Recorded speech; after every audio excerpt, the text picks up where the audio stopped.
Bapak Ibu sekalian, yang terakhir, yang nomor 3 yang perlu kita ketahui terkait berbicara tentang as-sa'atus sughra, tanda-tanda kiamat kecil. Yang ketiga, sebagian daripada tanda-tanda yang Nabi sampaikan tidak disyaratkan adanya hukum, Bapak Ibu sekalian.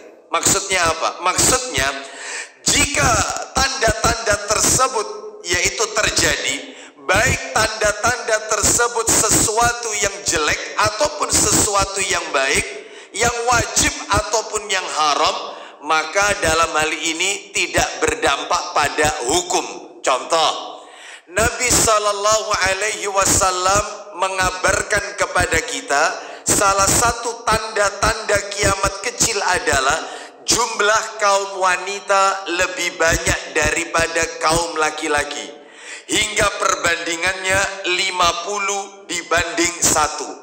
50 kaum wanita, 1 laki-laki. Jumlah wanita lebih banyak.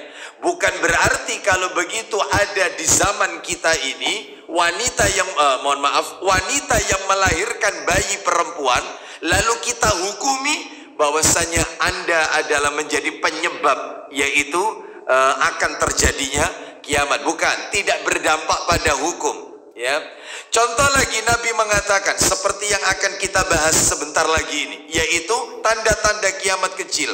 Munculnya orang-orang yang orang-orang miskin, ya, membuat bangunan yang tinggi. Orang-orang yang kaya mendadak. Nah, seperti itu. Orang-orang yang tidak memakai alas kaki, tidak berpakaian, alias orang-orang miskin membuat bangunan-bangunan menjulang tinggi. Baik, dan seperti ini sudah kita saksikan bersama Bapak Ibu sekalian, yaitu berita-berita yang bermunculan di layar kaca kita. Nah, yang awalnya mereka tidak memiliki apa-apa, ternyata mereka menjadi orang yang kaya raya dan seterusnya. Baik, ini bukan berarti berimplikasi pada hukum, berarti nggak boleh jadi orang kaya, bukan seperti itu. Ini hanya sekedar berita yang Nabi sampaikan sebagai tanda-tanda kiamat kecil. Baik, maka pada pagi hari ini kita akan memasuki tanda-tanda kiamat kecil. Tanda kiamat kecil itu banyak Bapak Ibu, tidak kurang dari 30 tanda. Hari ini kita akan membahas nomor 1 dan nomor 2.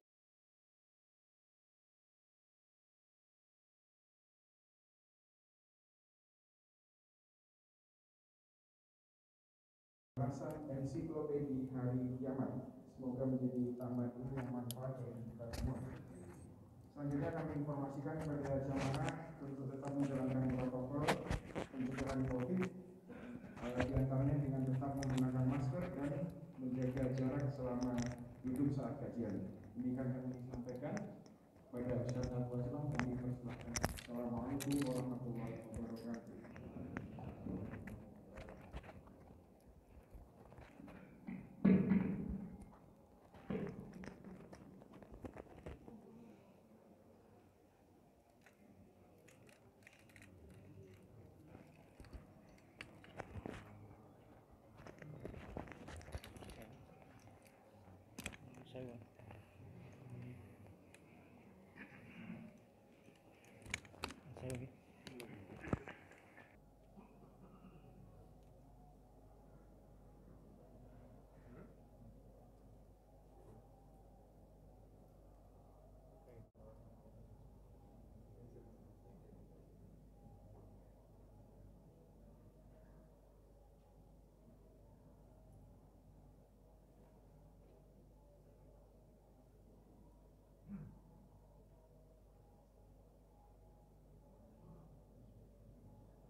Bismillah. Assalamualaikum warahmatullahi wabarakatuh. Alhamdulillah. Alhamdulillahi hamdan katsiran tayyiban mubarakan fi kama yuhibbu rabbuna wa yarda. Wa ashhadu an la ilaha illallah wahdahu la syarika lah wa ashhadu anna Muhammadan abduhu wa rasuluh. Ya ayyuhalladzina amanu taqullaha haqqa tuqatih wa la tamutunna illa wa antum muslimun.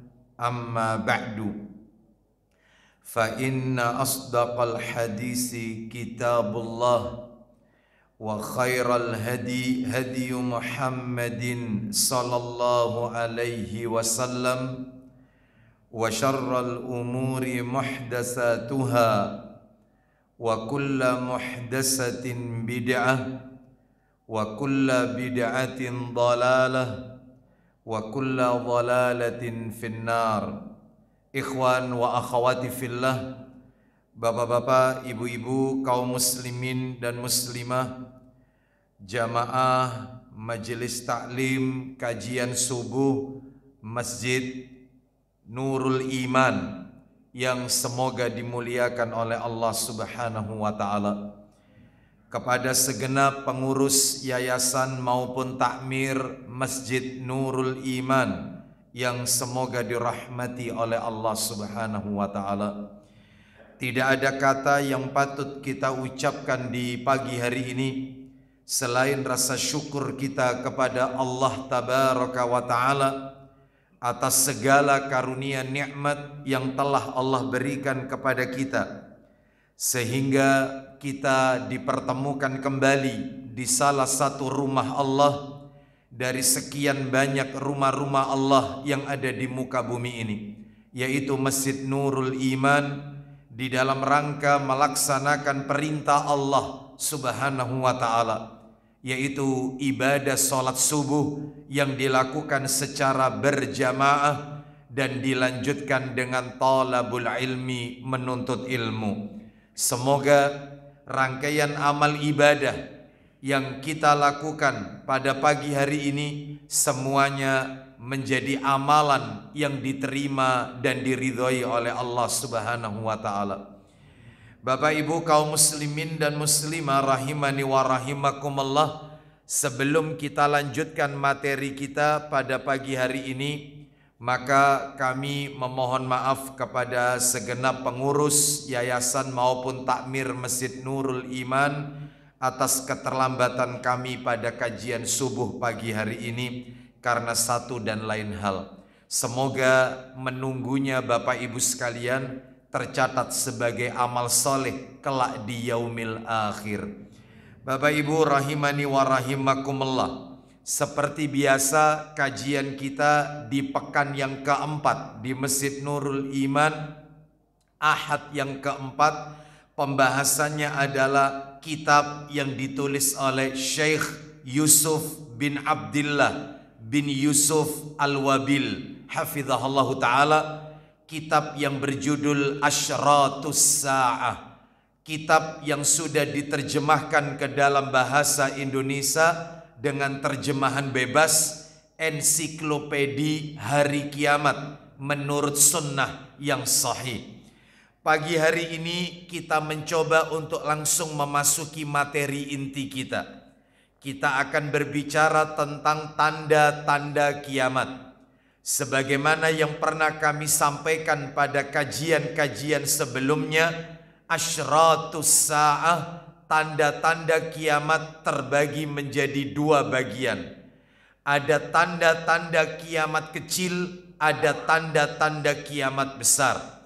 Ada as-sa'atus sughra, ada as-sa'atul kubra. Ada tanda-tanda kiamat kecil dan tanda-tanda kiamat besar. Apa bedanya? Tanda-tanda kiamat kecil adalah peristiwa-peristiwa yang terjadi yang dianggap lumrah, yang dianggap wajar oleh kaum muslimin, oleh manusia. Dan kejadian itu selalu berulang terus hingga menuju kepada kiamat besar. Adapun tanda-tanda kiamat besar adalah peristiwa-peristiwa yang terjadi yang tidak dianggap lumrah.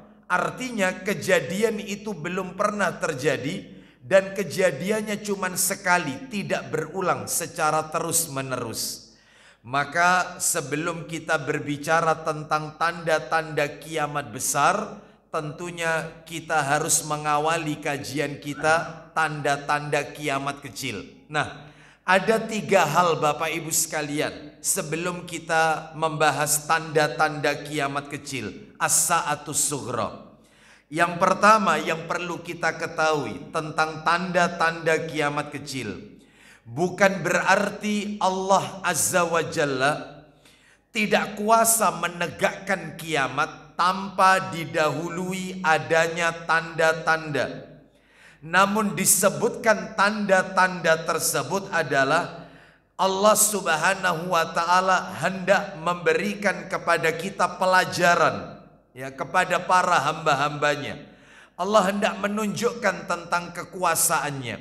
Bukan berarti Allah tidak mampu. Sekarang mau kiamat bisa. Bahkan sekarang pun bumi ini hancur bisa. Itu adalah kemampuan Allah Azza wa Jalla. Mengapa harus didahului tanda-tanda kiamat kecil? Karena Allah hendak memberikan pelajaran, hikmah kepada para hamba-hambanya. Ini yang pertama. Yang kedua yang harus kita ketahui adalah kita wajib tunduk dengan khabar atau berita yang disampaikan oleh Rasulullah Sallallahu Alaihi Wasallam tentang perkara-perkara yang akan terjadi di masa-masa yang akan datang. Tentang perkara-perkara tanda-tanda kiamat. Wajib kita imani semua berita yang Nabi sampaikan. Sebab ketika seorang muslim mengucapkan wa asyhadu anna Muhammadar Rasulullah, yaitu 2 kalimat syahadat, terutama syahadat yang kedua yang disebut dengan syahadatul Rasul, persaksian seorang muslim mukmin atas kerasulan Nabi Muhammad sallallahu alaihi wasallam, maka salah satu konsekuensinya adalah tasdiquhu fima akhbara. Dia wajib membenarkan semua berita yang Nabi sampaikan. Dia harus tunduk dengan apa yang Nabi sampaikan. Sebagaimana Allah Subhanahu wa Ta'ala berfirman di dalam Al-Quranul Karim, yaitu tepatnya di surat yang ke-59. Surat yang ke-59 adalah surat Al-Hasr. Ayatnya ayat yang ke-7.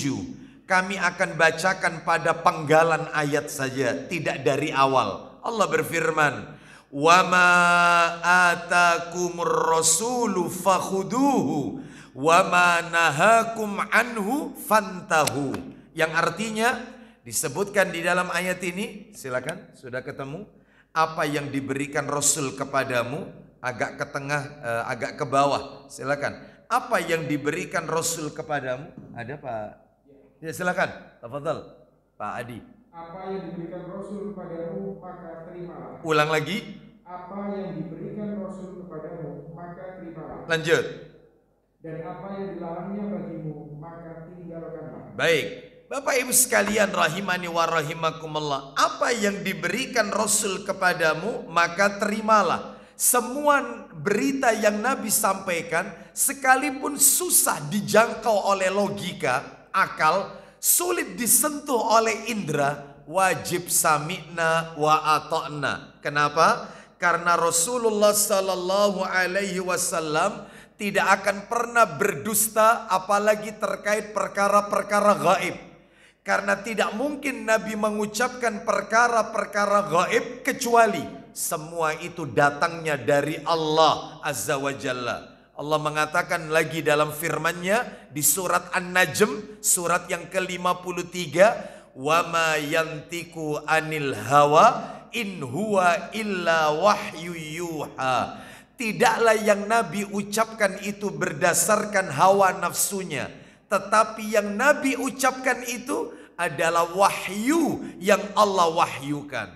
Sehingga kita wajib mengimaninya, sami'na wa ata'na. Tadi itu yang kami bacakan surat An-Najm ayat 3 dan 4. Bahkan di dalam Al-Quran Allah katakan pula di surat Al-Jin, surat yang ke-72 Al-Jin, ayatnya ayat 26 dan 27. Allah berfirman, Alimul ghaibi fala yudhiru ala ghaibihi ahada illa man irtadha mir rasulin fa innahu yasluku min baini yadayhi wa min khalfihi rasada. Silakan Pak Adi.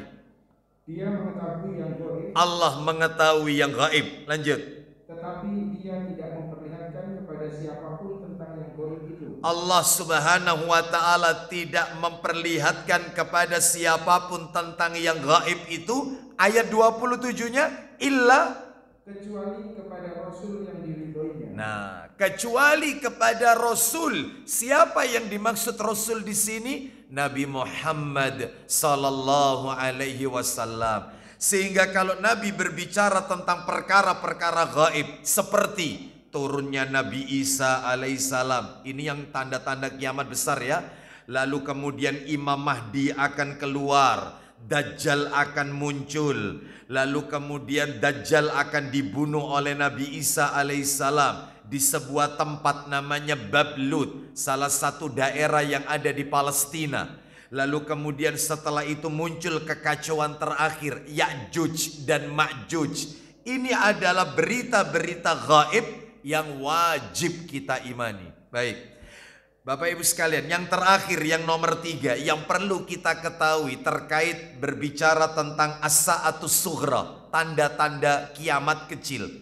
Yang ketiga, sebagian daripada tanda-tanda yang Nabi sampaikan tidak disyaratkan adanya hukum, Bapak Ibu sekalian. Maksudnya apa? Maksudnya jika tanda-tanda tersebut yaitu terjadi, baik tanda-tanda tersebut sesuatu yang jelek ataupun sesuatu yang baik, yang wajib ataupun yang haram, maka dalam hal ini tidak berdampak pada hukum. Contoh, Nabi Shallallahu Alaihi Wasallam mengabarkan kepada kita salah satu tanda-tanda kiamat kecil adalah jumlah kaum wanita lebih banyak daripada kaum laki-laki. Hingga perbandingannya 50 dibanding 1. 50 kaum wanita, 1 laki-laki. Jumlah wanita lebih banyak. Bukan berarti kalau begitu ada di zaman kita ini wanita yang wanita yang melahirkan bayi perempuan lalu kita hukumi bahwasanya Anda adalah menjadi penyebab yaitu akan terjadinya kiamat. Bukan, tidak berdampak pada hukum. Ya, contoh lagi Nabi mengatakan seperti yang akan kita bahas sebentar lagi ini, yaitu tanda-tanda kiamat kecil. Munculnya orang-orang yang orang-orang miskin, ya, membuat bangunan yang tinggi. Orang-orang yang kaya mendadak. Nah, seperti itu. Orang-orang yang tidak memakai alas kaki, tidak berpakaian, alias orang-orang miskin membuat bangunan-bangunan menjulang tinggi. Baik, dan seperti ini sudah kita saksikan bersama Bapak Ibu sekalian, yaitu berita-berita yang bermunculan di layar kaca kita. Nah, yang awalnya mereka tidak memiliki apa-apa, ternyata mereka menjadi orang yang kaya raya dan seterusnya. Baik, ini bukan berarti berimplikasi pada hukum, berarti nggak boleh jadi orang kaya, bukan seperti itu.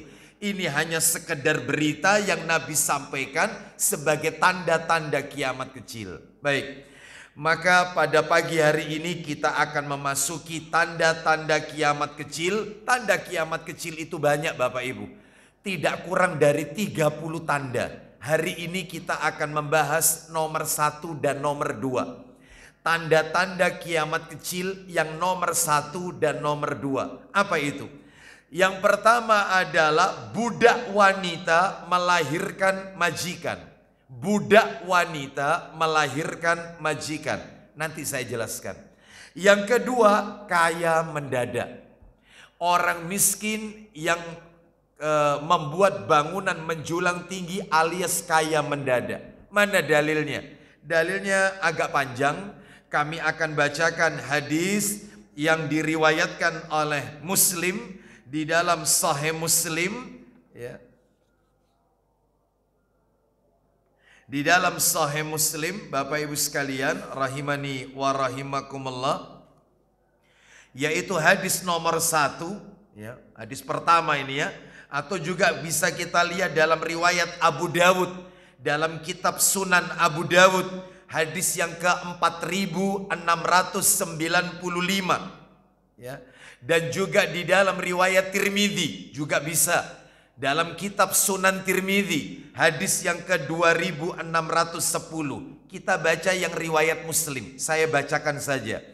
An Umar bin Al-Khattabi radhiyallahu an qala.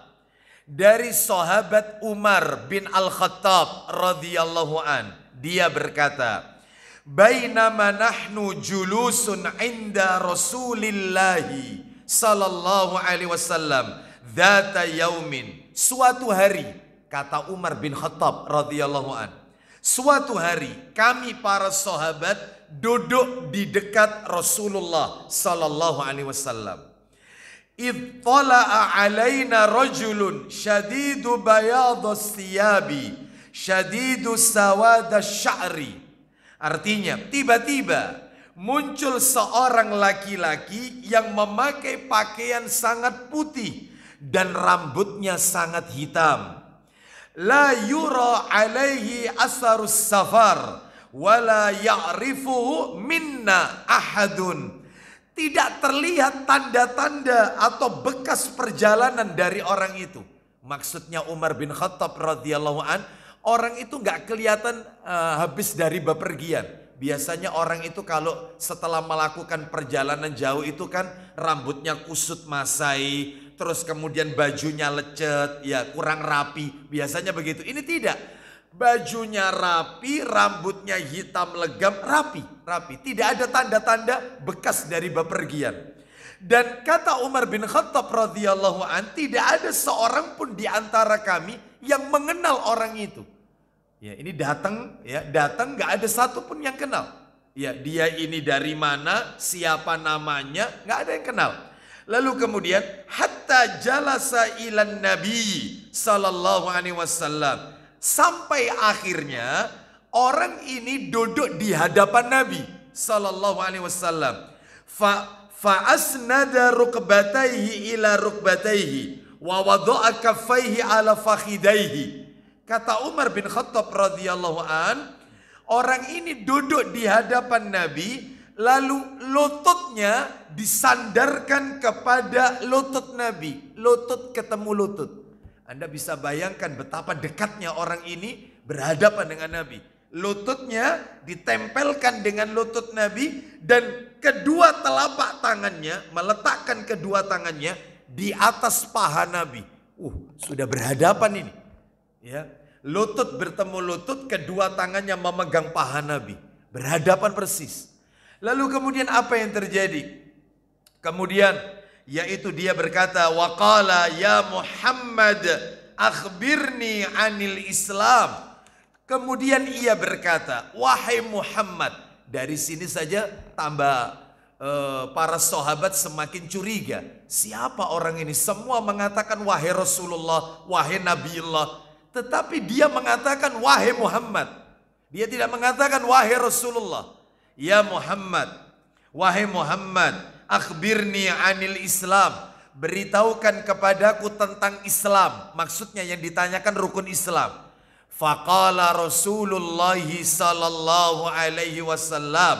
Kemudian Rasulullah sallallahu alaihi wasallam menjawab, al-Islamu an tashhada alla ilaha illallah wa anna Muhammadan Rasulullah.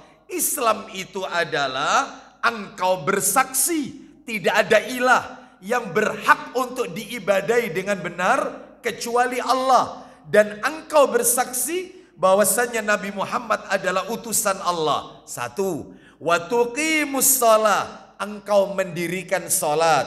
Wa tu'tiyaz zakat, engkau menunaikan zakat. Wa tasumu ramadhana, engkau menjalankan ibadah puasa di bulan Ramadan. Wa tahujjal baiti in istata'ta ilaihi sabila, dan engkau menunaikan rukun Islam yang kelima, ibadah haji ke Baitullah, jika engkau mampu melakukannya. Salat tidak dikasih kata-kata, jika engkau mampu melakukannya. Pelaksanaan zakat tidak ada penambahan, jika engkau mampu melaksanakannya. Khusus haji, Nabi mengatakan, yaitu inistata'ta ilaihi sabila, jika engkau mampu melaksanakannya. Ini menunjukkan kepada kita bahwasanya tidak semua orang Islam yaitu dia mampu untuk menunaikan ibadah haji. Haji dikerjakan bagi mereka yang memiliki kemampuan. Apa yang dimaksud mampu di sini, Ustadz? Beda. Kalau laki-laki dikategorikan mampu, syaratnya 2. Kalau wanita dikategorikan mampu menunaikan haji, syaratnya 3. Kalau laki-laki syaratnya 2. Fisiknya kuat, bekalnya ada, berangkat. Adapun kalau wanita 3, fisiknya kuat, bekalnya ada, plus mampu mendatangkan mahram. Ustadz, fisiknya kuat, bekalnya ada, dia orang kaya, tapi tidak punya mahram, gugur kewajiban. Berarti tidak ada kewajiban bagi wanita tersebut untuk menunaikan ibadah haji. Karena tidak boleh wanita melakukan safar lebih dari sehari semalam kecuali disertai mahram. Baik. Kalau sudah terlanjur Ustadz, maka dalam hal ini bertaubatlah kepada Allah Azza wa Jalla. Baik Bapak Ibu sekalian, kita lanjutkan. Qala sadaqta. Laki-laki itu mengatakan engkau benar. Bayangkan, dia sendiri yang bertanya, dia yang membenarkan, engkau benar. Maka kata Umar bin Khattab radhiyallahu an, fa'ajibna lahu yas'aluhu wa yusaddiquhu. Kami para sahabat terheran-heran. Dia sendiri yang bertanya, dia sendiri yang membenarkannya. Terus laki-laki ini berkata yang kedua sekarang. Qala fa'akhbirni anil iman. Beritahukan kepadaku tentang iman. Apa iman itu? Qala, Nabi bersabda, antu'mina billahi wa malaikatihi wa kutubihi wa rusulihi wal yaumil akhir wa tu'mina bil qadari khairihi wa syarrihi. Kata Nabi, iman itu ada 6. 1, kau beriman kepada Allah, malaikat-malaikatnya, kitab-kitabnya, rasul-rasulnya, iman kepada hari akhir, dan iman kepada takdir Allah, ketetapan Allah, yang baik maupun yang buruk. Qala, laki-laki itu menjawab lagi, sadaqta, kau benar. Tuh, kan heran ini. Dia yang bertanya, dia sendiri yang membenarkan. Terus kemudian, qala, yang ketiga sekarang, pertanyaan laki-laki ini. Fa'akhbirni anil ihsan. Beritahukan kepadaku tentang ihsan. Apa itu ihsan?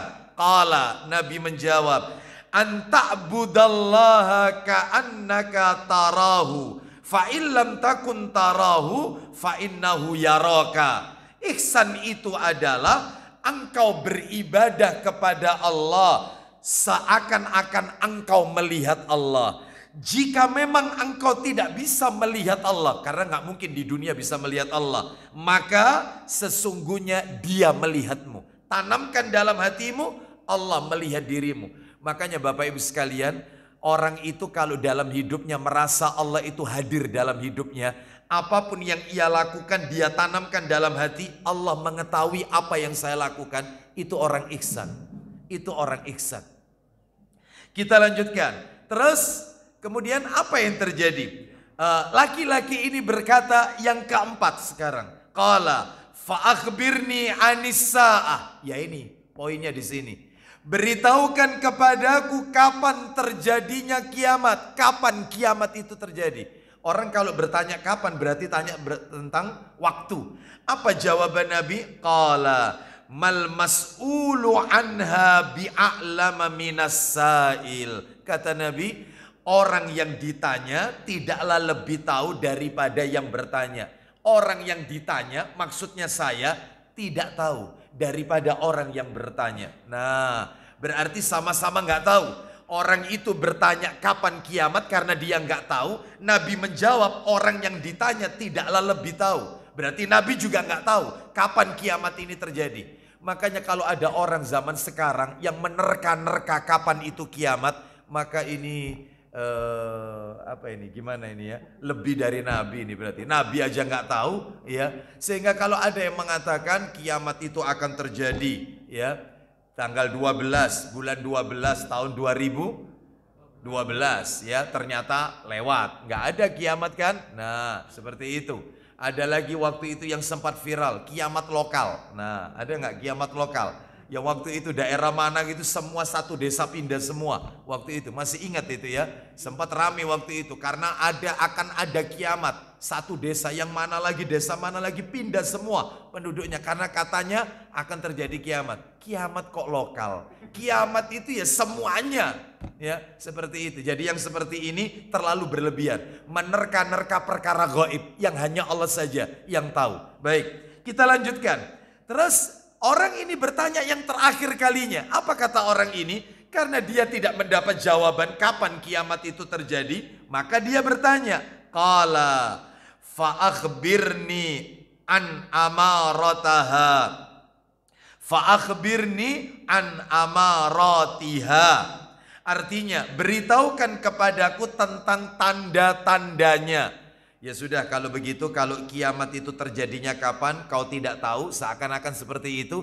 Apa tanda-tanda kiamat itu? Maka Nabi menjawab, qala, tanda kiamat adalah antalidal amatu rabbataha wa antaral hufatal uratal alata ri'a asyai yatatawaluna fil bunyan. Artinya, Nabi menjawab, jika seorang budak wanita telah melahirkan majikannya, itu tanda yang pertama. Terus, jika engkau melihat orang yang telanjang kaki tanpa memakai baju, alias orang miskin, serta para pengembala kambing telah saling berlomba-lomba mendirikan bangunan megah yang menjulang tinggi, maka itulah tanda-tanda kiamat. Lalu kemudian setelah itu Umar bin Khattab radhiyallahu an, sang pembawa cerita hadis ini, beliau meneruskan ceritanya. Summan tolaku, kemudian laki-laki itu segera pergi. Lalu kemudian falabistu malian, aku pun terdiam. Summa qala, kemudian Nabi bertanya kepadaku. Maksudnya aku di sini Umar bin Khattab radhiyallahu an. Ya Umar, atadri manis sa'il? Atadri manis sa'il? Tahukah kamu siapakah orang yang bertanya itu? Wahai Umar, tahukah engkau siapakah yang bertanya tadi? Qultu Allahu wa rasulahu a'lam. Aku mengatakan Allah dan Rasulnya yang lebih tahu. Maka Nabi menjawab, qala fa innahu Jibril atakum yu'allimukum dinakum. Nabi bersabda, sungguh orang yang bertanya tadi adalah malaikat Jibril yang mengajarkan kepada kalian semua tentang urusan agama kalian. Baik Bapak Ibu sekalian, rahimani wa rahimakumullah, inilah hadis yang berbicara tentang tanda-tanda kiamat kecil nomor 1 dan nomor 2. Yang nomor 1, budak wanita melahirkan majikan. Yang nomor 2, kaya mendadak. Baik, apa pelajaran yang bisa kita ambil dari hadis ini? Bapak Ibu sekalian, rahimani wa rahimakumullah, pelajaran yang bisa kita ambil dari hadis ini ada 10 poin. 10 poin. Mudah-mudahan waktunya cukup ya. 10 poin yang bisa kita ambil. Yang pertama, hadis ini diriwayatkan oleh Umar bin Khattab radhiyallahu an, seorang sahabat Nabi yang mulia. Baik, siapa beliau? Singkat aja biografinya. Sehingga panjenengan ketika mendengar Umar bin Khattab tahu paling tidak sedikit sekilas, yaitu jejak perjalanan beliau. Siapa beliau ini? Umar bin Khattab. Umar bin Khattab radhiyallahu an ini adalah beliau bernama gelarnya ya. Gelarnya Umar bin Khattab ini Ibnu Nufail, Amirul Mukminin, Abu Hafs Al-Qurashi, Al-Adawi, Al-Faruq. Panjang itu gelarnya tok itu. Ya, itu gelarnya. Itu Umar bin Khattab radhiyallahu an. Beliau ini ibunya Umar bin Khattab ini namanya Hantamah binti Hisham bin Al-Mughirah. Kakak perempuannya Abu Jahal. Jadi kakak perempuannya Abu Jahal itulah ibunya Umar bin Khattab radhiyallahu anhu. Nah, baru tahu sekarang, ya. Namanya siapa ibunya sahabat Umar radhiyallahu anhu? Yaitu Hantamah binti Hisham Al-Mughirah, kakak perempuannya Abu Jahal. Beliau masuk Islam umur 27 tahun. Masuk Islam usia 27 tahun. Bahkan ketika beliau masuk Islam, yaitu Nabi Sallallahu Alaihi Wasallam berdoa kepada Allah. Ya, saking gembiranya ini. Ya, karena di saat itu ada 2 orang namanya Umar di kota Mekah. Ada 2 orang namanya Umar. Makanya Nabi selalu berdoa, ya Allah berikan hidayah kepada salah satu 2 orang Umar. Umar bin Al-Khattab atau Umar bin Al-Hisam. Ya, ada 2 orang, Umar bin Al-Khattab atau Umar bin Al-Hisam. Siapa Umar Al-Hisam itu, Ustaz? Abu Jahal. Nama aslinya Abu Jahal itu Umar bin Al-Hisam. Kenapa disebut Abu Jahal? Bapaknya orang jahil, orang bodoh. Nah, siapa yang menjuluki itu? Rasul. Semua orang Mekah kalau memanggil Umar bin Al-Hisam ini, yaitu Abul Hakam, bapaknya hakim. Beliau ini penguasa loh. Abu Jahal ini penguasa Mekah. Makanya disebut Abul Hakam, bapaknya hakim. Tapi Rasul saja yang mengatakan anta Abu Jahal. Kamu ini Abu Jahal, bapaknya orang jahil. Ya, jahil itu apa artinya? Bodoh. Ya, kenapa? Karena dia yaitu tidak mau mentauhidkan Allah Azza wa Jalla. Baik. Bapak Ibu sekalian, ketika Allah memilih Umar bin Al-Khattab, bukan Umar bin Hisham, untuk masuk Islam, Nabi berdoa, Allahumma a'izzal Islam bi Umar bin Al-Khattab. Ya Allah, muliakanlah Islam ini dengan Umar bin Al-Khattab. Muliakan Islam ini dengan Umar bin Al-Khattab. Senangnya Nabi. Karena memang pengaruhnya luar biasa. Begitu sahabat Umar bin Al-Khattab masuk Islam, maka semua musuh-musuh Islam ketakutan. Ya, karena beliau orang yang paling ditakuti. Jangankan manusia. Umar bin Al-Khattab ini ditakuti oleh syaitan. Ditakuti oleh syaitan.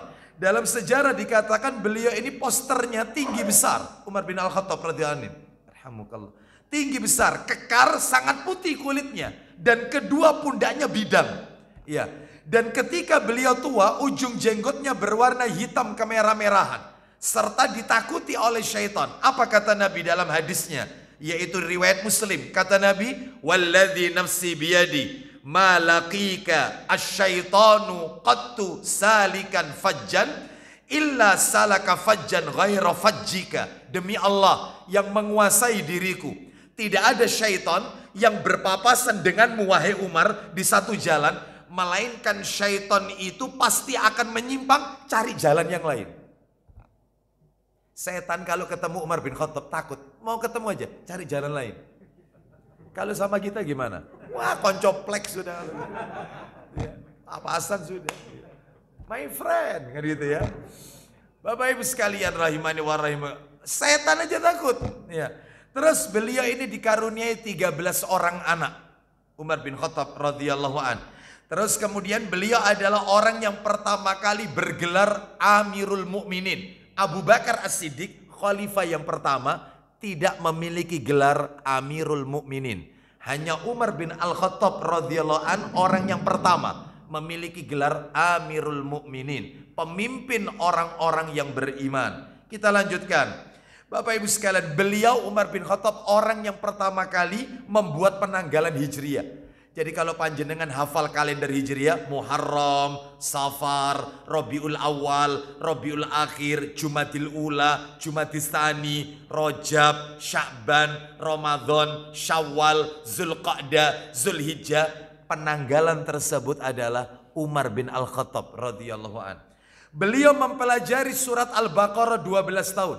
Belajar khusus surat Al-Baqarah 286 ayat selama 12 tahun. Begitu faham makna yang dikandung oleh surat Al-Baqarah, maka beliau menyembelih seekor domba. Makanya boleh bagi para jamaah yang putra-putrinya sudah hafal Quran, maka sebagai wujud rasa syukur yaitu mengadakan tasyakuran, syukur. Boleh yang seperti ini. Sebagaimana yang dilakukan oleh sahabat Umar radhiyallahu anhu sebagai rasa syukur, beliau telah menguasai mempelajari surat Al-Baqarah, beliau sembelihkan seekor domba lalu dibagi-bagikan kepada fakir miskin. Terus kemudian beliau ini termasuk orang yang syahid. Nabi yang mengatakan orang ini akan mati syahid. Mana dalilnya? Jadi disebutkan di dalam satu riwayat Bukhari. Ini saya persingkat aja ya. Riwayat Bukhari bahwasannya Rasulullah SAW mendaki Gunung Uhud. Nabi mendaki Gunung Uhud. Lalu yang bersama dengan Nabi Abu Bakar, lalu Umar, lalu Utsman bin Affan radhiyallahu anhum ajmain. Berarti 4 orang. Nabi dan 3 orang sahabatnya. Lalu kemudian apa yang terjadi? Tiba-tiba Gunung Uhud itu terguncang. Gunung Uhud itu terguncang. Lalu kemudian Nabi menghentakkan kakinya sambil Nabi mengatakan, "Usbut Uhud, fa innama 'alaika nabiyyun wa siddiqun wa syahidani." Kata Nabi, "Tenang wahai Uhud, tenang. Karena di atasmu ada seorang nabi, seorang siddiq Abu Bakar, dan 2 orang yang mati syahid, akan mati syahid, Umar dan Utsman." Nabi sudah menginfokan, orangnya masih hidup. Tenang wahai Uhud, di atasmu ada seorang nabi, seorang siddiqin, dan 2 orang syahid, yaitu maksudnya Umar dan Utsman radhiyallahu an. Nah, beliau ini memiliki kedudukan yang mulia. Sampai-sampai Nabi mengatakan tentang Umar ya, tentang Umar. Laukana ba'di nabiyyun lakana Umar bin al-Khattab. Seandainya setelah aku ada nabi lagi, maka yang akan jadi nabi Umar bin Khattab radhiyallahu anhu. Andai kata ada nabi setelah aku, Umar yang akan menjadi nabi. Ini menunjukkan tentang tingkat keagamaan Umar luar biasa. Seperti itu. Jadi bukan Mirza Ghulam Ahmad, bukan. Iya, bukan Lia Eden, iya. Bukan kemudian siapa itu mantan pemain bulu tangkis Ahmad Musaddiq ya, yang mengaku nabi, katanya mendapatkan wahyu di bundaran HI Hotel Indonesia ya. Kok bisa dapat wahyu di situ ya? Nah, mengaku nabi kan, bukan hanya mengklaim sebagai nabi. Nanti kita akan bahas ini. Salah satu tanda kiamat adalah munculnya nabi palsu, munculnya orang-orang yang mengaku sebagai nabi. Itu nanti kalau nggak salah, yaitu nomor 5 dan nomor 6 itu. Tanda-tanda kiamat nomor 5 dan nomor 6 kalau nggak salah itu. Ya. Baik Bapak Ibu sekalian, kita lanjutkan. Terus kemudian salah satu hal yang terakhir yang bisa kami sampaikan tentang Umar bin Khattab radhiyallahu an, beliau ini adalah salah seorang sahabat Nabi yang dikafirkan oleh orang-orang Syiah. Bahkan orang-orang Syiah mengatakan Abu Bakar dan Umar, 2 orang ya, Abu Bakar dan Umar radhiyallahu an adalah berhala Quraisy yang terlaknat. Ini versi Syiah. Bahkan orang-orang Syiah tidak mau masuk ke salah satu pintu dari pintu-pintu Masjidil Haram yang di situ ada gate atau pintu namanya gate Umar, bab Umar. Jadi panjenengan kalau ditakdirkan oleh Allah umrah, mudah-mudahan ditakdirkan oleh Allah Azza wa Jalla, atau menunaikan ibadah haji, nanti kalau sudah masuk Masjidil Haram, di situ banyak pintu. Ada pintu King Abdul Aziz, Raja Abdul Aziz, ada pintu Abu Bakar, ada pintu Umar. Nah ini, gate Umar ini. Orang Syiah nggak mau masuk di situ. Ini dulu loh ya, sebelum orang-orang Iran dilarang masuk oleh Saudi. Ya kalau sekarang kan nggak boleh, orang Syiah masuk ke Saudi kan sudah dihentikan. Karena mereka yang suka buat onar. Dan nggak usah kaget, Ka'bah itu pernah kehilangan Hajar Aswad 21 tahun. Jadi kita tawaf, melambaikan tangan ke Hajar Aswad, itu nggak ada Hajar Aswadnya 21 tahun. Karena tahun 50 berapa, nggak sampai 60, orang Syiah mencongkel Hajar Aswad, lalu kemudian dikembalikan oleh pemerintah Iran ke Arab Saudi dalam keadaan pecahan-pecahan, sudah nggak utuh lagi. Syiah selalu buat onar, termasuk kejadian di terowongan Mina dan seterusnya. Maka semuanya adalah ulah Syiah. Karena apa? Karena itu sudah dibuat satu arah, tetapi mereka yaitu melawan arus, sehingga banyak yang terjepit dan seterusnya, dan terutama jamaah kita Syiah. Baik, apalagi mereka yel-yelnya itu bukan labbaik Allahumma labbaik, talbiyahnya bukan begitu orang Syiah kalau haji. Kalau kita kan tidak. Labbaik Allahumma labbaik, labbaik la syarika laka labbaik, innal hamda wan ni'mata laka wal mulk la syarika lak. Kalau Syiah tidak. Labbaika ya Husain, labbaika ya Husain, labbaika ya Husain. Aku penuhi panggilanmu wahai Husain. Sampai seperti itu, mengkultuskan Husain. Baik, jadi orang Syiah nggak mau masuk ke pintu gate Umar itu yang ada di Masjidil Haram itu. Sampai-sampai kata para alim ulama yang ada di sana, yang ada di Saudi, mereka mengatakan ketika melihat perbuatannya orang Syiah seperti ini, semoga Allah merahmati Umar bin Al-Khattab radhiyallahu an, karena dia dibenci oleh syaitan dari jin dan syaitan dari manusia ini. Nah, ya. Kan syaitan ada dua, ada syaitan dari jin, ada syaitan dari manusia. Kan setan nggak mau ketemu sama Umar, cari jalan yang lain. Itu setan dari jin. Lah ini tidak, ada setan manusia, ya ini orang Syiah nggak mau masuk ke pintu. Belum ketemu orangnya ini, baru nama pintunya gate Umar. Bab Umar, pintu Umar, sudah nggak mau masuk. Padahal Umarnya sudah nggak ada, sudah meninggal. Ya, seperti itu. Makanya sampai ulama-ulama berdoa, semoga Allah merahmati Umar bin Khattab. Dia dibenci oleh syaitan dari kalangan jin dan syaitan dari kalangan manusia. Ya, baik, Bapak Ibu sekalian rahimani wa rahimakumullah. Ini yang pertama. Yang kedua, pelajaran yang kedua. Di dalam hadis ini menjelaskan kepada kita adab bagi para penuntut ilmu. Loh kok bisa? Ya. Adab penuntut ilmu itu adalah harus berpakaian dan berpenampilan yang rapi, bersih. Bagi laki-laki memakai wangi-wangian. Ya, khususnya disunahkan memakai baju warna putih. Loh di mana ini dalilnya kok tiba-tiba ngomong seperti ini? Tadi lihat, laki-laki yang mendatangi Nabi tadi memakai baju warna putih, sangat putih, tidak ada bekas tanda-tanda dari bepergian, rambutnya rapi, hitam legam. Berarti kalau begitu kata para alim ulama, orang kalau mau nuntut ilmu, orang kalau mau taklim, maka disunahkan yaitu berpakaian, berpenampilan yang rapi, bersih. Khusus laki-laki ditambah dengan memakai wangi-wangian. Dan ditambah lagi untuk laki-laki memakai baju berwarna putih. Kenapa? Ayo coba dibuka Sahih Targhib wa Tarhib jilid 4 Pak Adi. Nomornya 2026 dari sahabat Ibnu Abbas radhiyallahu anhuma.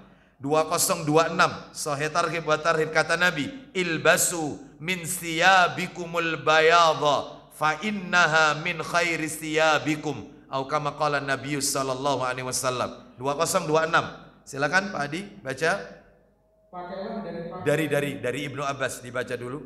Dari Ibnu Abbas radhiyallahu anhu bahwasanya Rasulullah sallallahu alaihi wasallam bersabda, isinya, pakailah dari pakaian kalian yang putih. Pakailah dari pakaian kalian yang putih. Terus? Karena ia merupakan sebaik-baik pakaian kalian. Nah, seperti itu. Apa nggak boleh pakai baju warna selain putih? Boleh, ya boleh. Laki-laki bebas. Memang ada beberapa warna pakaian yang dihindari. Maaf ya, saya harus sebutkan ya. Seperti Nabi melarang memakai baju warna kuning. Kuning ya, memakai baju warna kuning. Karena kata Nabi, baju warna kuning ini adalah pakaian daripada orang-orang kafir. Ulama berbeda pendapat. Yang dimaksud kuning ini yang bagaimana? Ada sebagian ulama yang mengatakan yang dimaksud kuning ini adalah kuning seperti warna pakaian biksu. Tahu biksu ya? Biksu gimana kuningnya itu? Urin. Ya, kuning emas. Nah, itulah. Biksu bagaimana? Ya itu yang tidak boleh. Ada lagi ulama yang lain mengatakan bahwasanya yang dimaksud kuning ini adalah kuning yang mencolok. Setiap baju yang berwarna kuning yang mencolok itu nggak boleh. Tetapi sebagian lagi mengatakan saya lebih cenderung pendapat yang ini, yang ketiga ini, yaitu pakaian berwarna kuning yang hasil celupan, winter, hasil celupan. Nah, tapi kalau warna dasarnya dari awal beli bahan dari awalnya itu sudah kuning, nggak apa-apa. Yang nggak boleh itu yang hasil daripada celupan. Nah, setelah warna apa, lalu kemudian dia perbarui lagi, kemudian dengan warna kuning itu. Nah, itu yang tidak diperbolehkan. Wallahu a'lam bishawab. Termasuk ada larangan tentang pakaian warna merah. Nah, di sini ada warna merah. Tidak ada ya. Merahnya dalam hal ini adalah merah yang polos. Tapi kalau merahnya itu merah sedikit ada garis atau kotak-kotak, atau mungkin ada tulisan sehingga tidak menimbulkan kesan polos, nggak apa-apa. Nggak apa-apa ya, seperti itu. Baik, kita lanjutkan. Jadi untuk laki-laki, kalau untuk wanita bebas. Tapi sebaiknya untuk wanita itu dianjurkan warna pakaiannya warna pakaian yang gelap. Gelap itu tidak identik hitam. Jadi hindari untuk ibu-ibu memakai warna pakaian yang soft. Seperti pink, ya, merah muda, hijau muda, coklat muda. Ya, hindari. Kenapa? Karena masih bisa memperlihatkan lekukan tubuhnya, atau pakaian dalamnya. Sehingga carilah yang warna gelap dan kainnya tebal, tidak tipis, tidak tembus pandang. Ini untuk wanita. Silakan warna apapun boleh. Ya, wallahu a'lam bishawab. Kita lanjutkan. Bapak Ibu sekalian, ini yang nomor 2. Nomor 3. Di dalam hadis yang tadi kami sampaikan, yang panjang tadi, menjelaskan kepada kita, adab bagi penuntut ilmu adalah mendekat kepada gurunya. Sebagaimana yang dilakukan tadi oleh orang tadi. Yang konon katanya kata Rasul malaikat Jibril mendekat kepada Nabi. Ya, jadi kalau ingin menuntut ilmu, adabnya adalah jangan jauh, mendekat. Mana dalilnya? Pak Adi tolong siapkan Sahih Muslim. Nomornya 2038. Ayo cepat dikit. 2038 Sahih Muslim. Dari sahabat Abu Waqid Al-Laitsi radhiyallahu an. Muslim 2038. Mendekat kepada guru. Jadi saya pernah ngisi taklim itu. Kajiannya ba'da maghrib. Setelah sholat maghrib kemudian saya ngisi kajian, jamaahnya itu pada duduk di pinggir semua. Jadi di depan saya ini kosong semuanya, jadi membuat seperti kotak gitu, lingkaran gitu, semuanya itu nempel tembok. Padahal nggak tua-tua amat sih, masih muda ya. Kalau tua wajar lah ya, dia butuh sandaran ya. Ini tolong yang masih muda-muda jangan bersandar ya, jangan bersandar ya. Kok bisa senden itu loh ya. Baik, nah seperti itu. Dan di depan saya bilang, Pak merapat ke sini aja, nggak ada yang mau. Ya, padahal sunnahnya itu mendekat dengan guru taklim itu, bukan menjauh. Mana dalilnya? Kita dengarkan ini. Ayo Pak Adi, 2038. Ayo.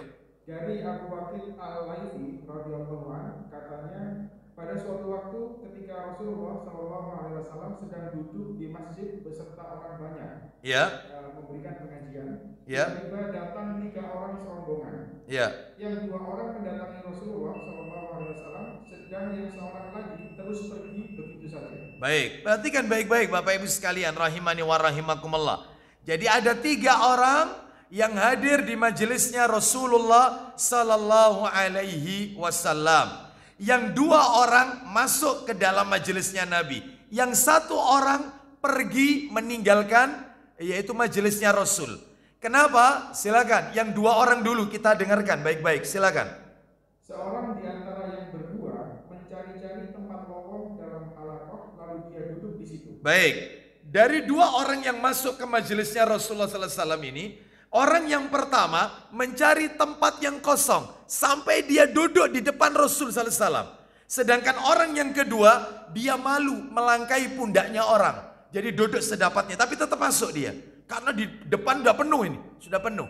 Dan dia yaitu khawatir mengganggu jamaah dengan melangkahi pundak jamaah, sehingga dia duduk sedapatnya. Lanjut Pak Adi, silakan. Dan yang seorang lagi mencari-cari tempat dan duduk di bagian belakang. Nah, duduk bagian belakang, dia seadanya. Sedangkan yang nomor 3, silakan. Dan orang yang ketiga pergi saja kembali. Baik, kan ada orang yang nomor 3 gini. Kajian ustadz, misalnya ustadz kibar, ustadz yang terkenal. Begitu masuk, waduh parkir begini, wah gak oleh parkir ini kayak begini. Mulai. Ada nggak model kayak gini? Banyak. Allahu Akbar. Ya. Baru lihat parkirnya ini, ya Allah, wes ake gak bisa masuk ini ya. Apalagi parkirnya jauh. Pak nggak bisa masuk parkir sini. Waduh, jauh ini, melakukan. Nggak jadi Pak, nggak jadi. Ini orang nomor 3 ini yang disebutin. Ini orang nomor 3. Jadi dia tidak berusaha untuk masuk. Ya, bagaimana itu? Silakan. Orang yang nomor 1 dan nomor 2 ada di masjid. Lalu Nabi mengatakan, perhatikan tentang 3 orang ini kata Nabi. Yang 2 orang masuk, orangnya ada di situ. Orangnya ada di situ. Nabi sampaikan. Silakan Pak Adi. Ayo. Setelah Rasulullah SAW selesai memberikan pengajian, ya. Apa kata Nabi? Perhatikanlah, kuberitahukan kepada anda sekalian tentang orang yang bertiga itu. Nah, yang 2 orang ada di masjid ini. Lanjutkan. 1 di antaranya mencari tempat di sisi Allah. Maka Allah melapangkan tempat baginya. Nanti di hari kiamat Allah akan lapangkan tempatnya di hari kiamat. Karena dia berusaha mendekat. Oh, itu nomor 1. Lah yang nomor 2, silakan. Orang yang kedua malu-malu. Malu-malu, melangkahi pundak orang, ganggu orang, sehingga dia duduk sedapatnya. Yang penting dia ikut kajian, meskipun di bagian belakang. Ya padahal dia sudah berusaha ini ya.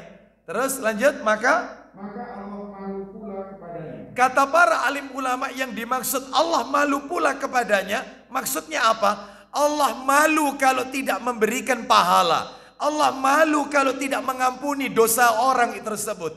Allah malu kalau tidak memasukkannya ke dalam surga. Sampai seperti itu. Ya, jadi tapi ya tetap berusaha. Jangan kemudian ini dekat, terutama yang dekat AC gitu ya. Terus kemudian ada sendenan ya. Plus dekat konsumsi. Wah, paling enak itu sudah. Paling enak karena dia dulu yang dapat duluan soalnya. Sudah, jangan, ya harus berusaha cari depan. Ini kan ada tempat kosong di sini. Nah, kenapa kok tidak dipilih yang di sini? Milih di belakang, ya. Baik, gak apa-apa Ustadz, kan masuk nomor 2 tadi Ustadz. Ya sudahlah, gak apa-apa ya. Nah, kita lihat ini, kita lihat nomor 3. Nomor 3, silakan. Dan orang yang ketiga jelas berpaling. Jelas berpaling, maka Allah berpaling pula daripadanya. Nah, maka Allah juga akan berpaling kepada orang tersebut, ya. Jadi Allah tidak akan menghiraukan orang tersebut. Yang keempat sekarang. Jadi kalau yang nomor 3 tadi adabnya penuntut ilmu mendekat kepada guru. Yang nomor 4, panjenengan perhatikan hadis tadi. Pertanyaan malaikat Jibril tadi yang pertama Islam, lalu yang kedua tentang iman, yang nomor 3 tentang ihsan, yang nomor 4 tentang kiamat. Perhatikan, katanya para ulama, hadis ini menjelaskan kepada kita tentang tingkatan seorang hamba dalam beribadah kepada Allah Azza wa Jalla. Apa itu tingkatannya? Level bawah muslim, level atasnya mukmin, level atas yang paling tinggi muhsin, Islam, iman, ihsan. Orangnya muslim, mukmin, muhsin. Level atas itu muhsin.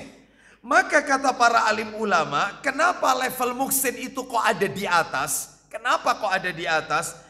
Karena orang yang berada pada level muhsin atau ihsan, perbuatannya ihsan, orangnya namanya muhsin. Muhsin perbuatannya ya. Orang yang berada pada level muhsin, dia tidak hanya menjalankan syariat-syariat Islam secara zahir. Jadi orang muhsin itu tidak hanya sholat, tidak hanya puasa, zakat, haji, umroh, baca Quran, baca sholawat, zikir. Bukan hanya itu saja. Tapi level muhsin ini adalah, yaitu bukan juga orang yang mengimani Allah, mengimani malaikat. Tidak sekedar itu. Tetapi level muhsin adalah orang yang sampai pada taraf merasakan kehadiran Allah dekat dalam hidupnya. Makanya orang itu kalau muhsin, maka tentunya dia akan memelihara dirinya dari perbuatan dosa. Berarti Ustadz kalau gitu Ustadz koruptor itu bukan muhsin? Ya bukanlah, ya bukan. Karena dia tidak merasakan Allah hadir dalam hidupnya. Kalau dia merasakan, dia tanamkan dalam hatinya Allah lihat saya, nggak mungkin korupsi, nggak mungkin. Ya, karena dia tidak merasakan dilihat Allah Azza wa Jalla, dia tidak tanamkan itu, maka dia melakukan perbuatan dosa dan seterusnya. Maka kata para alim ulama lagi, orang mukmin pasti muslim, tapi muslim belum tentu mukmin. Saya ulang, orang yang mukmin, orang yang beriman pasti muslim, pasti Islam. Tetapi orang Islam belum tentu beriman. Mana dalilnya? Buka surat 49 Al-Hujurat. Ayo, suratnya 49 Al-Hujurat, ayatnya ayat 14 dan 15. Surat 49 Pak Adi. Surat 49 ayatnya ayat 14 dan 15. Qalatil a'rabu amanna qul lam tu'minu walakin qulu aslamna walamma yadkhulul imanu fi qulubikum wa in tuti'ullaha wa rasulahu la yalitkum min a'malikum syai'a innallaha ghafurur rahim. Innamal mu'minuna alladzina amanu billahi wa rasulihi thumma lam yartabu wajahadu bi amwalihim wa anfusihim fi sabilillah ulaika humus shadiqun. Silakan. Orang-orang Arab Badui berkata. Baik. Jadi Bapak Ibu, orang Arab itu ada dua. Lihat itu, saya baca sedikit ya di awal. Qalatil a'rab. A'rab. Kalau dikatakan A'rab itu berarti orang Arab pedesaan. Orang Arab yang tinggal di desa. A'rab. Tetapi kalau Arabiyun, Arabi, itu orang Arab kota. Ya beda. Orang Arab ada dua. Ada Arab kota, ada Arab desa. Arab kota, Arabiyun. Arabi. Jadi ain, terus ra, terus ba dan seterusnya. Arabi, Arab. Adapun kalau Arab, maka ini adalah Arab desa. Makanya Arab Badui itu disebutkan Arab, gitu ya. Dan di sini ada orang Arab ini. Di sini ada orang Arab? Enggak, bukan saya, bukan saya, ya. Bukan, ya. Saya bukan keturunan Arab kok, bukan ya. Bapak Ibu sekalian, saya orang Indonesia, ya. Bapak Ibu sekalian rahimani wa rahimakumullah. Jadi tinggal ditanya aja aslinya dari mana. Ya, kalau memang dia dari desa berarti disebut apa? Arab, ya. Kalau dari kota, Arabiyun. Bapak Ibu sekalian, ayo lanjut. Orang-orang Arab Badui berkata, kami telah beriman. Kami telah beriman. Katakan Muhammad kepada mereka. Katakanlah kepada mereka, kamu belum beriman. Tetapi katakanlah kami telah tunduk. Ya, nah, katakan Muhammad kepada mereka, kamu belum beriman, tetapi kalian masih Islam. Kenapa Pak Adi? Silakan. Karena iman belum masuk ke dalam hatimu. Ya baik, hanya sekedar membaca 2 kalimat syahadat, iman belum masuk sehingga masih Muslim, belum mukmin. Orang mukmin pasti Muslim, Muslim belum tentu mukmin. Berdasarkan kalimat ini, nah ini mulai. Maka salah besar jika ada orang yang berkata, orang yang melakukan dosa besar berarti dia telah kafir keluar dari Islam. Sebagaimana pemahamannya kaum Khawarij. Orang-orang Khawarij itu punya pemahaman setiap pelaku dosa besar kafir. Mencuri kafir, zina kafir, minum khamr, pokoknya yang melakukan dosa-dosa besar kafir, semua dikafirkan. Kenapa? Karena mereka salah memahami hadis Nabi. Jadi Nabi itu pernah bilang begini. Hadisnya riwayatnya Bukhari Muslim. Tolong dibuka Sahih Targhib wa Tarhib nomor 2355. Cepat dikit jilid 4 2355. Begini katanya Nabi. Mereka salah memahami hadis Nabi ini, salah. La yazni zani hina yazni wa huwa mu'min. 1. Wala yasriqu sariqu hina yasriqu wa huwa mu'min. Itu 2. Terus terakhir, wala yashrabul khamra hina yashrabuha wa huwa mu'min. Itu yang ketiga. Silakan Pak Adi. Dari Abu Hurairah radhiyallahu anhu bahwasanya Rasulullah SAW telah bersabda. Isinya?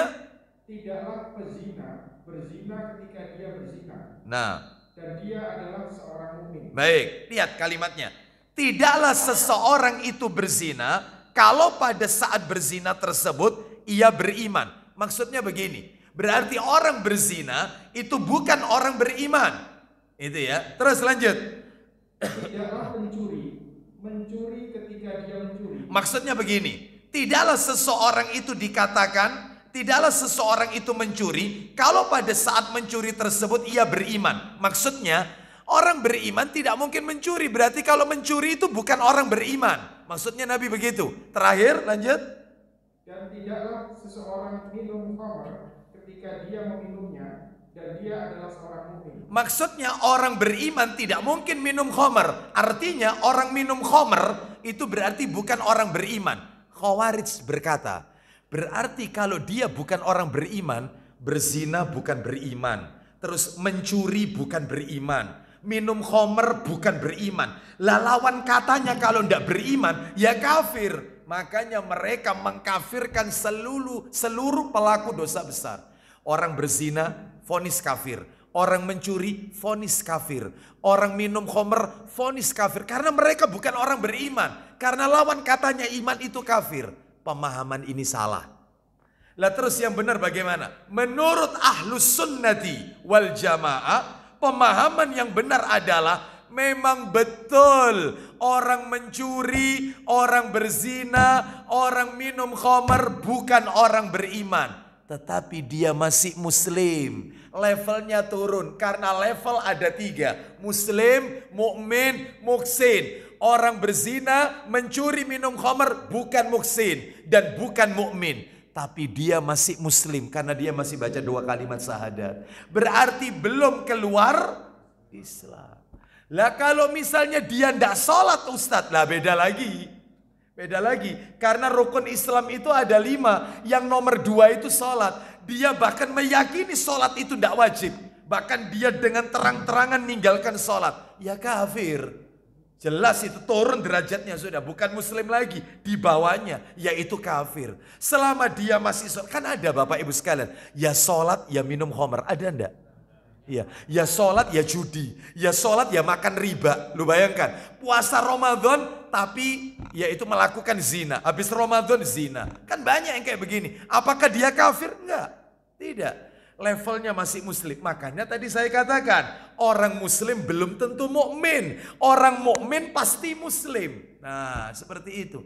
Jadi ini pemahaman yang salah, yaitu yang dilakukan oleh orang-orang khawarij. Makanya jangan gegabah menvonis orang kafir kalau dia masih mengucapkan 2 kalimat syahadat. Ya, jadi jangan kemudian baca hadis tidak beriman. Contoh-contoh, Nabi pernah mengatakan begini. La yu'minu ahadukum, tidak beriman salah seorang di antara kalian yang suka mengganggu tetangganya dengan lisannya. Berarti orang ganggu tetangga berarti orang kafir, Ustaz? Bukan. Yang dimaksud kata-kata Nabi tidak beriman, memang cirinya orang beriman itu adalah nggak suka ganggu tetangga. Kalau dia ganggu tetangga bukan beriman. Lah kalau bukan beriman, dia masih muslim. Imannya belum melekat dalam hatinya. Karena dia masih membaca 2 kalimat syahadat. Maka jangan gegabah menvonis orang dikit-dikit kafir, kafir, kafir. Sebentar ya. Jadi ini bukan wilayah kita yang seperti ini. Ini wilayahnya adalah ulama. Baik. Jadi ini yang nomor 4. Terakhir nomor 5, saya tutup sampai 5 saja. Berarti separuh ya. Yang separuhnya insya Allah kita lanjutkan. Berarti kita masih belum masuk poin ini ya. Tanda-tanda kiamatnya ya. Ini masih pelajaran dari hadis yang tadi kami sampaikan. Hadis ini menjelaskan kepada kita bahwasannya ada penuntut ilmu itu tidak boleh bertanya tentang sesuatu yang telah ia ketahui dengan tujuan untuk menjatuhkan gurunya. Jadi murid itu nggak boleh bertanya ke sesuatu kepada guru apabila dia sudah tahu jawabannya. Tujuannya untuk menjatuhkan si guru, ngetes, itu nggak boleh. Tujuannya nggak boleh. Ya, tujuannya nggak boleh. Kecuali, maaf ini, ada seseorang bertanya, padahal dia sudah tahu jawabannya, tetapi supaya guru itu menyampaikan jawabannya supaya diketahui oleh semua orang. Contohnya begini. Ustadz, saya mau tanya, padahal dia sudah tahu sebenarnya jawabannya. Dia sudah tahu itu jawabannya. Ustadz, saya mau tanya, bagaimana hukumnya Ustadz, yaitu memajang yaitu gambar-gambar makhluk bernyawa. Nah, bagaimana hukumnya memajang figura-figura atau foto-foto, entah digital, entah lukisan, makhluk bernyawa, entah manusia, entah tumbuhan atau hewan. Mohon maaf ini, manusia atau hewan. Kalau tumbuhan nggak apa-apa ya, karena tumbuhan itu tidak ditiupkan ruh, sedangkan manusia dan hewan itu ditiupkan ruh. Bagaimana hukumnya? Dia sudah tahu sebenarnya jawabannya. Dia tahu bahwasanya nggak boleh, malaikat rahmat nggak mau masuk rumah yang di dalamnya ada gambar, figura, foto, baik digital maupun lukisan, makhluk bernyawa. Dia sudah tahu.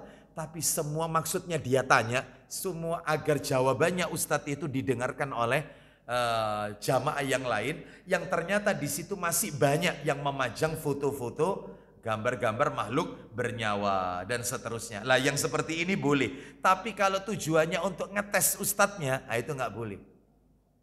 Ya, siapa yang tahu dalam hal ini? Allah Azza wa Jalla. Ya, oleh karena itu makanya malaikat Jibril tadi bertanya kepada Nabi kan, hai Muhammad, apa itu Islam? Dijawab. Setelah Nabi jawab, apa katanya malaikat Jibril? Kau benar, engkau benar. Dia sudah tahu sebenarnya, kau benar. Seperti itu. Kenapa? Lihat, kata-katanya Nabi terakhir, hadis tadi. Fa innahu Jibril atakum yu'allimukum dinakum. Sesungguhnya dia itu Jibril yang ingin mengajarkan kepada kalian tentang urusan agama kalian. Jadi supaya jawabannya Nabi tentang Islam itu ada 5, rukun iman ada 6, apa itu ihsan, kiamat itu tanda-tandanya apa, supaya jamaah yang lain itu pada tahu. Berarti malaikat Jibril hendak mengajarkan kepada kita, itulah tata cara bertanya yang benar. Meskipun dia sudah tahu, supaya jawabannya diketahui oleh orang banyak. Nah itu boleh. Tapi kalau niat ngetes, itu nggak boleh. Ada nggak murid itu niat ngetes gurunya? Nah, banyak ya. Maka tentunya ini tidak punya adab dalam majelis ilmu. Wallahu a'lam wa bishawab. Demikian apa yang bisa kami sampaikan. Semoga menjadi tambahan ilmu yang bermanfaat. Insya Allah jika Allah takdirkan kita bertemu kembali, saya akan lanjutkan poin ke-6 sampai terakhir, yaitu terkait dengan hadis tanda-tanda kiamat yang nomor 1 dan nomor 2. Nomor 1 yaitu budak wanita melahirkan majikan, yang nomor 2 kaya mendadak. Insya Allah pada kesempatan yang berikutnya. Baik, demikian. Ada yang mau bertanya? Tidak ada. Baik, kita tutup dengan kafaratul majelis. Semoga Allah Subhanahu wa taala menjadikan kita orang-orang yang istiqomah dalam ketaatan kepada Allah dan Rasulnya sallallahu alaihi wasallam. Kita akhiri wassallallahu ala nabiyyina wa ala alihi washabihi wasallam. Subhanakallahumma wa bihamdika asyhadu an la ilaha illa anta astaghfiruka wa atubu ilaik. Wa akhiru da'wana anil hamdulillahi rabbil alamin. Assalamualaikum warahmatullahi wabarakatuh.